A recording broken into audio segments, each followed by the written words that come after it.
ವಿವಿಧತೆಯಲ್ಲಿ ಏಕತೆಯನ್ನ ಸಾರುವ ಪವಿತ್ರ ಭೂಮಿ ಭಾರತ ಎಂಬುದಕ್ಕೆ ಸಾಕ್ಷಿ ಎಂಬಂತೆ ಬಾಗಲಕೋಟೆ ಜಿಲ್ಲೆಯ ಬನಹಟ್ಟಿ ನಗರದಲ್ಲಿ ಹಿಂದೂ ಹಾಗೂ ಮುಸ್ಲಿಂ ಬಾಂಧವರು ಒಟ್ಟಾಗಿ ಆಚರಿಸಿದ ಮೊಹರಂ ಹಬ್ಬವು ದೇಶದ ಭಾವೈಕ್ಯತೆಯ ಕನ್ನಡಿ ಹಿಡಿದಿದೆ.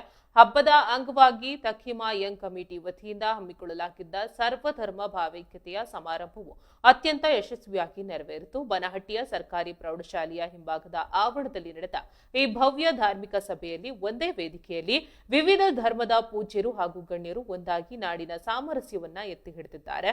ಕಾರ್ಯಕ್ರಮದ ದಿವ್ಯ ಸಾನ್ನಿಧ್ಯವನ್ನ ಮಹಾಲಿಂಗೇಶ್ವರ ಸಂಸ್ಥಾನ ಮಠದ ಪರಮ ಪೂಜ್ಯ ಶ್ರೀ ರಾಜೇಂದ್ರ ಮಹಾಸ್ವಾಮಿಗಳು ವಹಿಸಿದ್ರು. ಇವರೊಂದಿಗೆ ಬನಹಟ್ಟಿ ಹಿರೇಮಠದ ಪರಮ ಪೂಜ್ಯ ಶರಣಬಸವ ಶಿವಾಚಾರ್ಯ ಮಹಾಸ್ವಾಮಿಗಳು ಹಾಗೂ ಮುಸ್ಲಿಂ ಸಮುದಾಯದ ಧರ್ಮಗುರುಗಳು ಮುಖಂಡರು ಒಂದೇ ವೇದಿಕೆಯನ್ನ ಹಂಚಿಕೊಂಡು ಸೌಹಾರ್ದತೆಯ ಪರಮೋಚ್ಚ ಸಂದೇಶ ನೀಡಿದ್ರು.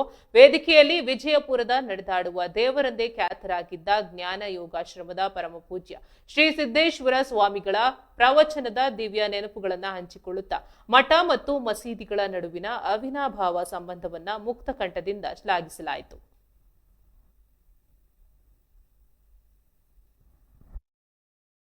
ಸಾಮೂಹಿಕವಾಗಿ ಆಚರಣೆ ಮಾಡುವಂತ ಯಾವ್ದಾದ್ರು ಹಬ್ಬವಿದ್ದರೆ ಮೊಹರಂ ಹಬ್ಬ ಅಂದ್ರೆ ತಪ್ಪಲ್ಲ.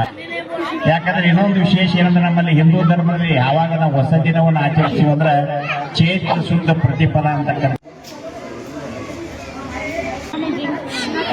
ಈಶ್ವರ ಅಲ್ಲ ನೀನೇ ಪೂಜ್ಯರುಗಳು ತಮ್ಮ ಆಗಿರಬಹುದು.